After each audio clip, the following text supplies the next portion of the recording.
Welcome to KRR kitchen. இன்றைக்கி நம்ம கிச்சனில் நல்ல ஒரு அருமையான இட்லி பொடி ரெசிபி தான் பார்க்க போகிறோம். நான் எங்கள் வீட்டில் எப்போதும் செய்யக்கூடிய கருப்பு உளுந்து இட்லி பொடி தான் இன்றைக்கி உங்ககிட்ட ஷேர் பண்ண போகிறேன். டேஸ்ட்டு ரொம்பவே அருமையாக இருக்குங்க. செய்முறையும் பார்த்திங்கன்னா கொஞ்சம் டிஃப்ரெண்ட்டாகவே தான் இருக்கும், ஆனால் டேஸ்ட்டு ரொம்ப அருமையாக இருக்கும். எப்படி செய்கிறதுன்னு நம்ம வீடியோக்குள்ளே போய் பார்ப்போம். அதுக்கு முன்னாடி நம்ம சேனலை இப்போ தான் ஃபஸ்ட் டைம் பார்க்குறீங்கன்னா சப்ஸ்கிரைப் பண்ணி வச்சுக்கோங்க. கூடவே பெல் சிம்பல் ப்ரெஸ் பண்ணி ஆளுங்கிற ஆப்ஷனையும் ப்ரெஸ் பண்ணி வச்சுக்கோங்க. அப்போ தான் நான் போகிற வீடியோஸ் எல்லாம் உங்களுக்கு தொடர்ந்து நோட்டிஃபிகேஷனில் ஒன்றுக்கு ஒன்றே கிடச்சிக்கிட்டு இருக்கும். இதே போல் புதினா இட்லி பொடி, கொள்ளு இட்லி பொடி, எள்ளு இட்லி பொடின்னு நிறைய வெரைட்டி இட்லி பொடி ரெசிபி போட்டிருக்கேன். அதோட லிங்க் எல்லாம் உங்களுக்கு நான் டிஸ்கிரிப்ஷனில் கொடுக்குறேன். தேவைப்படுறவங்க செக் பண்ணிக்கோங்க. இன்றைக்கி வாங்க இந்த கருப்பு உளுந்து இட்லி பொடி எப்படி செய்கிறதுன்னு பார்த்துடலாம். இப்போ பொடி செய்யறதுக்கு பார்த்திங்கன்னா எல்லா பொருளையும் நம்ம தனித்தனியாக வறுத்து எடுத்துக்கணும். அதுக்கு அடுப்பில் கடாய் வச்சுருக்கேன். ஒரு 2 டேபிள் ஸ்பூன் அளவுக்கு அரிசி சேர்த்துக்கிறேன்.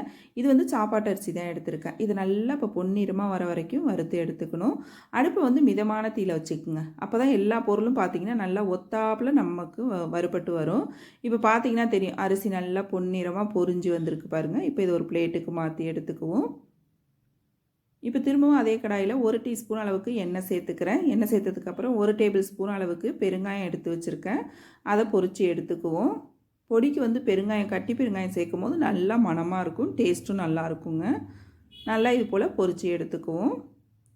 இப்போ அதே எண்ணெயில் பார்த்திங்கன்னா 2 டம்ளர் அளவுக்கு, நம்ம டீ குடிக்கிற கிளாஸால் 2 கிளாஸ் அளவுக்கு கருப்பு உளுந்து எடுத்துக்கிறேன். நீங்கள் இதுக்கு பதிலாக வெள்ளை உளுந்தும் சேர்த்துக்கலாம். ஆனால் கருப்பு உளுந்தில் செய்யும் போது டேஸ்ட் நல்லாயிருக்கும்.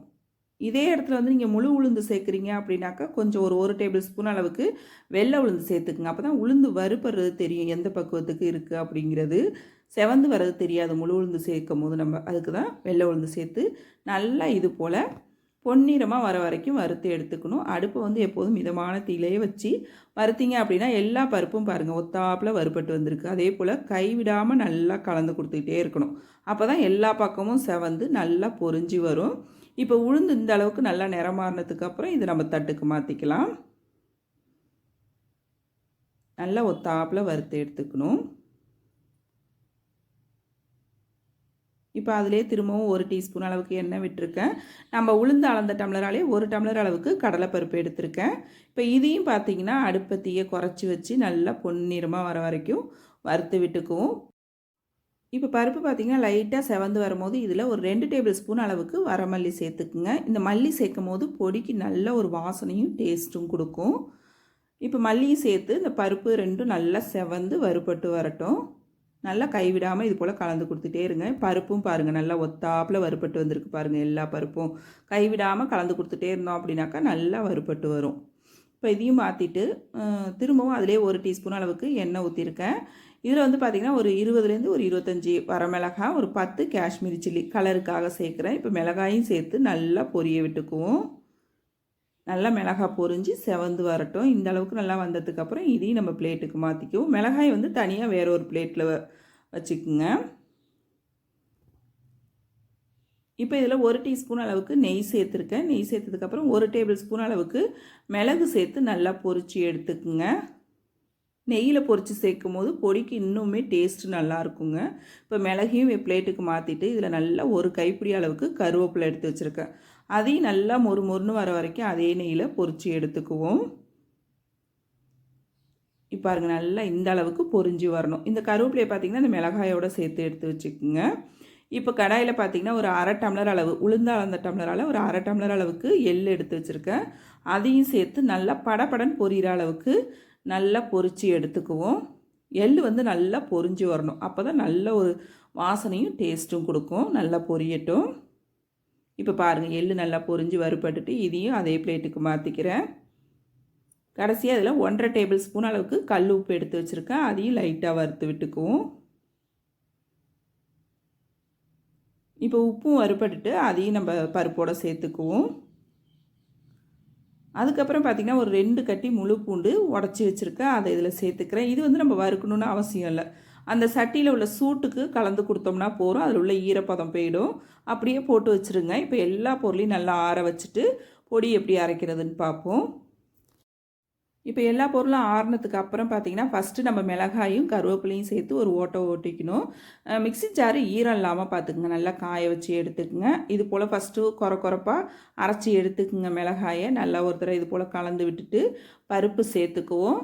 பருப்பு வந்து நிறையா இருக்குது, அதனால பார்த்தீங்கன்னா நான் 2 பேட்சாக அரைச்சி எடுத்துக்கிறேன். இப்போ இது வந்து ஒரு நல்லா கொரப்பாக அரைச்சி எடுத்துக்கும். அப்பப்போ விட்டு விட்டு அரைங்க பல்ஸில். இப்போ பார்த்தீங்கன்னா தெரியும், நல்லா இந்த அளவுக்கு கொரப்பாக அரைச்சி எடுத்துக்குங்க. இதிலே பார்த்தீங்கன்னா நம்ம எடுத்து வச்சுருக்க பூண்டில் ஒரு பாதியை மட்டும் இப்போ சேர்த்துக்கிறேன். இன்னொரு பாதி வந்து அடுத்த பேட்ச் அரைக்கும் போது சேர்த்து அரைச்சிக்குவோம். இப்போ இதை வந்து பூண்டு சேர்த்ததுக்கப்புறம் பார்த்தீங்கன்னா பல்ஸில் ஒரு 2-3 சுற்று கொடுத்தாலே போதும், நல்லா அரைப்பட்டு வந்துடும். நமக்கு இது போல தான் இருக்கணும். அங்கங்கே அந்த பூண்டு தோலோடு தெரியும் நமக்கு, அதுதான் நல்லா டேஸ்ட்டாக இருக்கும். பொடியும் இந்த அளவுக்கு கொரப்பாக இருக்கணும். சாப்பிட்றப்ப நமக்கு வாயில் வந்து கடிப்படணும் பருப்பெல்லாம். அந்த அளவுக்கு இருந்தால் தான் டேஸ்ட்டு நல்லாயிருக்கும். இப்போ வந்து அடுத்த பேட்சை அரைச்சி எடுத்துக்கிறேன். இப்போ அரைச்சதுக்கப்புறம் பார்த்தீங்கன்னா நல்லா ஒத்தாப்பில் கலந்து விட்டுருங்க. நல்லா சூடாக இருக்கும். கொஞ்சம் சூடு ஆறுனதுக்கப்புறம் நல்லா ஒத்தாப்பில் கலந்து எடுத்து வச்சுக்குவோம். இப்போ பாருங்கள், நம்மளோட பொடி சூப்பராக அருமையாக நல்லா கமகமன் வாசனையோட சூப்பராக ரெடி ஆகிடுச்சிங்க. பொடியை வந்து ஸ்டோர் பண்ணுறது பார்த்திங்கன்னா நல்லா ஆற வச்சுட்டு அதுக்கப்புறம் நல்லா ஒரு காற்று போகாத டப்பாவில் போட்டு வச்சிங்க அப்படின்னாக்கா இந்த பொடியை 1 மாதம் வரைக்கும் வச்சுருந்து யூஸ் பண்ணலாம். ரொம்ப அருமையாக இருக்கும். எண்ணெய் சேர்த்து வறுத்துருக்கோம் இருக்குமா அப்படின்னு நினைக்க வேணாங்க. கண்டிப்பாக இது வீணாக போகாது. 1 மாதம் வரைக்கும் வச்சுருந்து யூஸ் பண்ணலாம். ரொம்பவே அருமையாக இருக்கும். நம்ம வந்து அடுப்பை தீயை மிதமாக வச்சு நல்லா பருப்பு எல்லாத்தையும் ஒத்தாப்பில் வறுத்து எடுக்கும் போது பார்த்திங்கன்னா அந்த பொடியோட டேஸ்ட்டும் சரி மணமும் சரி ரொம்ப அருமையாக இருக்கும். இப்போ நல்ல ஒரு டப்பாவில் இதை நம்ம ஸ்டோர் பண்ணி வச்சுக்குவோம். இட்லி, தோசை, பொடி தோசைக்கெல்லாம் ரொம்ப அருமையாக இருக்குங்க அந்த இட்லி பொடி. நீங்களும் இந்த இட்லி பொடி ரெசிபியை நான் இன்றைக்கி சொன்னது போல் ட்ரை பண்ணி பாருங்கள். ட்ரை பண்ணி பார்த்துட்டு எப்படி இருக்குன்னு எனக்கு கமெண்ட் பண்ணுங்கள். என்னோட இந்த ரெசிபி பிடிச்சிருந்ததுன்னா லைக் பண்ணுங்கள், ஷேர் பண்ணுங்கள். மறக்காமல் நம்ம கேஆர்ஆர் கிச்சனை சப்ஸ்கிரைப் பண்ணி வச்சுக்கோங்க. நாளைக்கு வேறு ஒரு ரெசிபியோடு சந்திப்போம். தேங்க்ஸ் ஃபார் வாட்சிங்.